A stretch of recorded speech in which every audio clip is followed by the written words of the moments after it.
주신 하나님 말씀, 예레미야 예가 3장 19절에서 39절의 말씀 한 절씩 교도하겠습니다.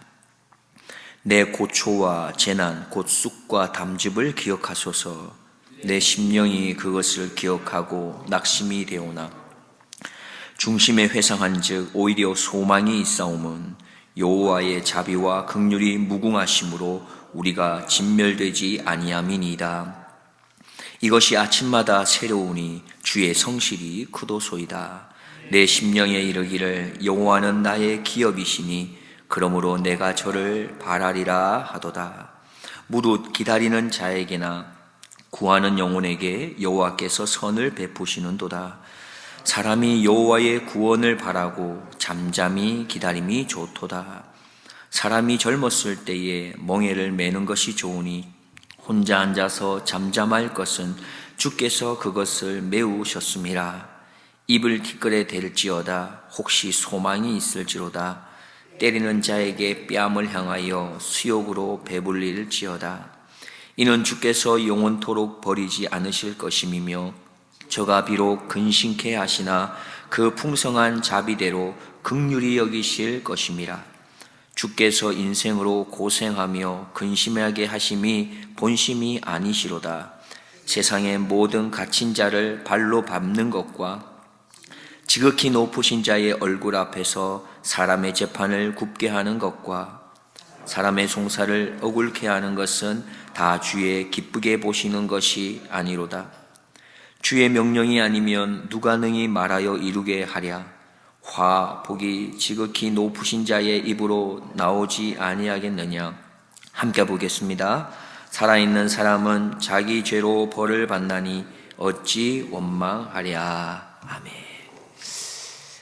오늘 본문 말씀 앞부분 3장 1절부터 보게 되면 저자는 자신이 당하는 이 고통, 고난, 지금 이것은 여호와 하나님의 그 분노로부터 나에게 온 것이다, 그렇게 말합니다.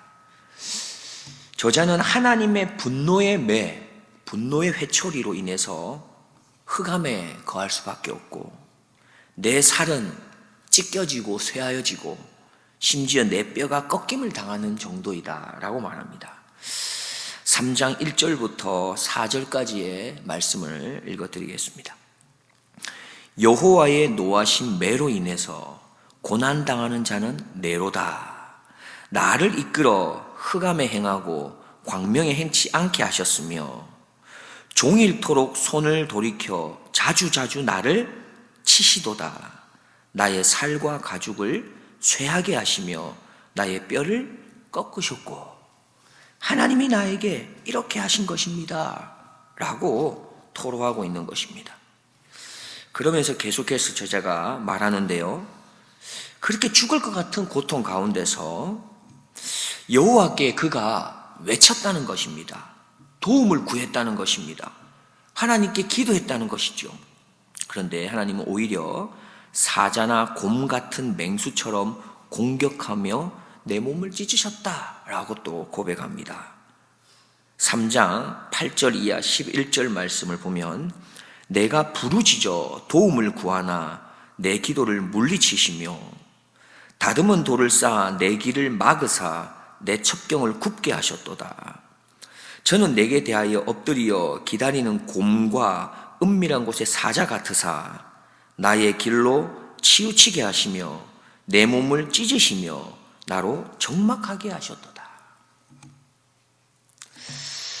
정말로 큰 고통을 당하는 것 같습니다. 정말로 답답해 보입니다. 그런데 그가 지금 말하고 있는 이 말 속에서 우리는 한 가지 알게 되는 것이 있습니다. 지금 저자가 말하는 이 고통의 원인, 왜 이런 고통이 왔는지, 왜 하나님은 그렇게 매를 드실 수밖에 없었는지 저자도 알고 있을 것이며 또한 우리도 사실은 알고 있는 것이죠. 그것이 무엇입니까? 왜 이런 고통이 온 것입니까?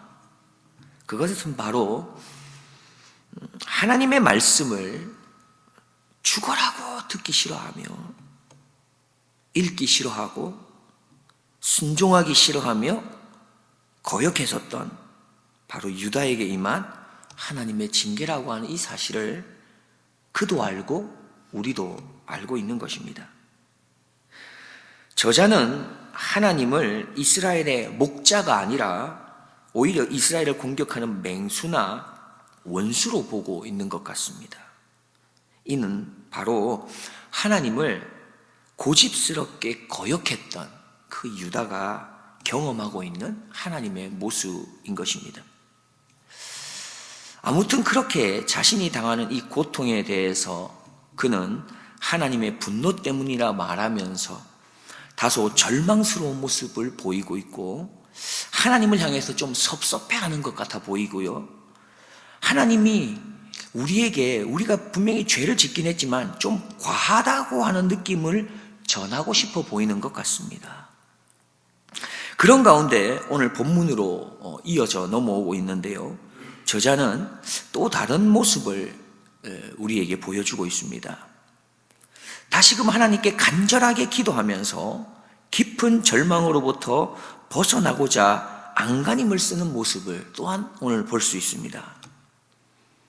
하나님의 징계이지만 다소 너무 가혹하다는 생각, 그래서 절망 가운데 불평스러운 이 표현을 쏟아내면서 그렇게 저자는 지금 자기가 당하고 있는 이 가혹한 현실에만 집중되어 있었죠.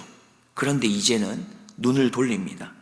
또 하나님의 인자하심, 그 하나님의 신실하심을 노래하며 구원을 앙망하며 기도하며 기다리겠다고 다시금 말합니다. 그렇게 저자는 자신의 기억 속에 있는 하나님의 인자하심과 자비와 긍휼, 그 성실하심을 말하면서 지금 자신이 당하는 이 고난, 근심은 사실 하나님의 본심이 아니었다라고 선언하는 것이죠. 32절과 33절입니다. 우리가 하나님의 말씀 같이 한번 읽어보겠습니다. 저가 비록 근심케 하시나 그 풍성한 자비대로 긍휼히 여기실 것임이라. 주께서 인생으로 고생하며 근심하게 하심이 본심이 아니시로다. 저자는 앞서 가졌던 하나님을 향한 이 원망, 불평, 그것을 희망으로 전환하고 있습니다. 어떻게 보면 이 저자의 모습을 보면 정말 이랬다 저랬다 하는 모습을 보게 됩니다. 변덕스럽습니다. 그런데 사실 그의 모습을 통해서 어쩌면 우리 인간의 가장 인간다운 모습을 보는 것 같습니다. 어쩌면 그의 모습을 통해서 우리 자신의 모습을 보는 것 같습니다. 어쩔 때는 정말 하나님의 구원받은 자녀라고 하는 이 확신이 들어서 기뻐하고 즐거워하고 감격하고 눈물을 흘릴 때가 있는가 하면 또 어쩔 때는 조그마한 말 한마디 때문에 우리는 또 우리의 허물됨과 불순종의 어떤 모습 때문에 나 같은 죄인이 무슨 하나님의 아들이라고 할 수 있는가 라고 절망과 마주하는 우리의 모습들이 또한 있는 것이죠. 오늘 본문으로 우리가 함께 들어가서 우리에게 전해주시는 하나님의 음성에 다시 한번 귀를 기울이고자 합니다. 본문 19절 20절을 보면 내 고초와 재난 곧 쑥과 담즙을 기억하소서. 내 심령이 그것을 기억하고 낙심이 되오나. 너무 힘들다는 것을 먼저 고백한 것이지요. 저자는 기도합니다. 자신이 당한 고난을 하나님 기억해달라 기도합니다. 자신이 당한 이 고통이 너무 심해서 나의 지금 마음에 심중에 기억이 되어 있다는 것, 아예 각인되어 있다는 겁니다. 너무 고통스러운 것들이 많아서 기억되어 있는데 낙심되어 죽겠다고 말하고 있습니다. 그렇게 말한 이후에 이어서 21절을 이렇게 말합니다. 중심에 회상한 즉 오히려 소망이 있사오며. 나의 중심, 마음의 깊은 중심에 오히려 소망이 있다고 다시금 고백합니다. 조금 전에 뭐라고 했습니까? 심령에, 즉 마음에 기억된 것이 낙심이라고 해놓고는 말을 한 후에 즉시 말이 바뀌는 것을 봅니다.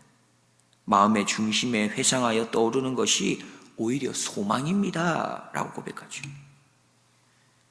아마도 저자는 알았던 것입니다. 지금 당하고 있는 이 고통과 고난, 이 당하고 있는 이 현실은 너무나 힘겹고 낙심되는 것이 사실이지만 이러한 상황을 마주하면 마주할수록 더 많이 마주하면 마주할수록 지금의 이 고통이라고 하는 것은 하나님의 공이라고 하는 성품 안에서 피할 수 없는 약속의 성취라고 하는 그 사실을 알았던 것입니다. 그리고 저자는 또 한 가지를 알게 됩니다. 하나님의 자비하심이 있지 않은가? 하나님의 긍휼하심과 성실하심이 또한 있지 않은가? 그 또한 하나님의 성품이지 않는가? 그 성품으로 인해서 또한 피할 수 없는 또 하나의 약속의 성취, 다시금 하나님이 회복하실 것이며 구원하실 것에 대한 하나님의 때에 그것을 반드시 이루어 주실 것에 대한 그것을 또한 그는 알게 된 것입니다. 그래서 저자는 21절에 분명하게 말합니다. 중심에 회상한즉, 내 중심에 또 다시금 기억하고 떠올려 보니까 오히려 소망이 있다, 그는 고백합니다. 마음의 낙심됨이 큰 만큼 그 마음의 중심에 더 분명하고 확실하게 회상하며 떠오르는 것이 있는데 그것이 바로 오히려 소망이 되었다 고백합니다.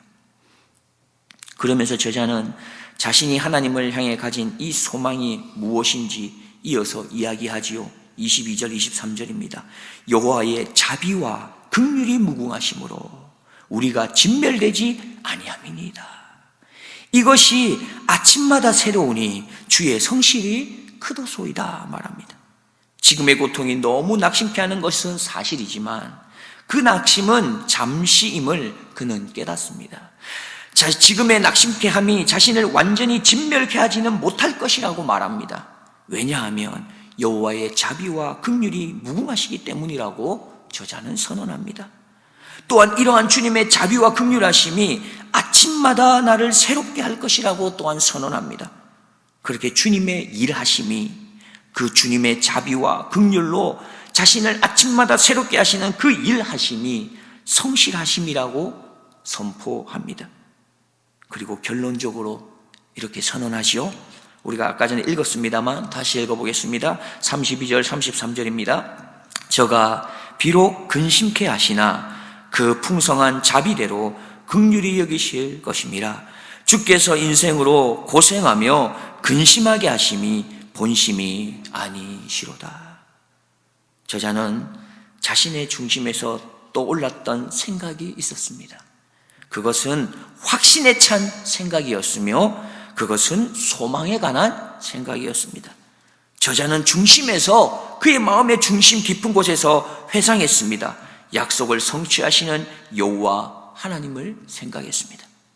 그래서 저자는 하나님께서 약속하신 대로 지금 징계하신다면 반드시 약속하신 대로 회복하실 것임을 소망할 수 있었던 것입니다. 그래서 그는 결단해 봅니다. 약속의 성취를 아름답게 하나님께서 이루게 하실 수 있도록, 좋은 열매로 성취하실 수 있도록 그는 결단합니다.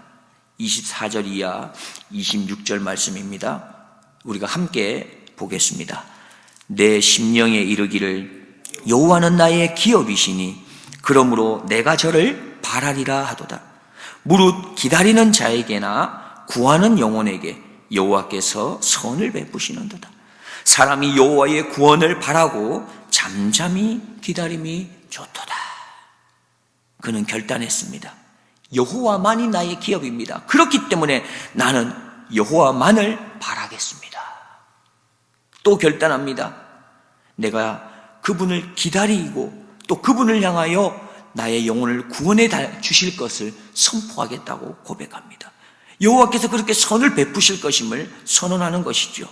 그리고는 끝까지 잠잠히 기다리겠다 선언합니다. 우리도 이 시간 함께 결단하기를 소원합니다. 지금 내가 처한 환경이 어떠하다 할지라도 나는 여호와를 나의 기업으로 삼겠습니다. 그래서 여호와 하나님만을 바라보겠습니다. 끝까지 포기하지 않고 내가 기다리겠습니다. 끝까지 응답을 주실 때까지 기도하며 구원의 때를 바라고 소망하고 잠잠히 기도하며 기다리겠습니다. 이것이 우리의 고백이 되어야 하겠습니다.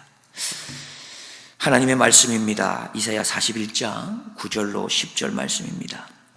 내가 땅 끝에서부터 너를 붙들며 땅 모퉁이에서부터 너를 부르고 내게 이르기를 너는 나의 종이라 내가 너를 택하고 실어버리지 아니하였다 하였노라. 두려워 말라 내가 너와 함께함이니라. 놀라지 말라 나는 내 하나님이 됨이니라. 내가 너를 굳세게 하리라. 참으로 너를 도와주리라. 참으로 나의 의로운 오른손으로 너를 붙들리라. 기도하겠습니다. 하나님 아버지 고맙습니다. 오늘도 우리에게 하나님의 약속의 말씀을 붙들고 하루를 시작하게 하심을 감사합니다. 하나님께서는 약속하신 것을 반드시 지키시는 분임을 우리가 잊지 말고 살아가게 하옵소서. 우리의 허물과 죄로 인하여 우리가 피할 수 없는 징계가 있음을 잊지 말고 살아가야 하듯이 또한 우리를 끝까지 포기하지 않으시고 그루터기를 남겨놓으셔서 우리를 다시금 회복하시고 구원으로 인도하시는 그 하나님을 신뢰하며 다시금 기도의 자리를 회복하게 하시고 다시금 순종에 결단하며 기다리며 주님 앞으로 나아가는 하나님의 백성, 하나님의 자녀됨의 그 삶을 살아낼 수 있도록 성령 하나님 도와주시옵소서. 나의 길이시며 진리가 되시며 생명이 되시는 나의 구주 예수 그리스도의 이름으로 기도드리옵나이다. 아멘.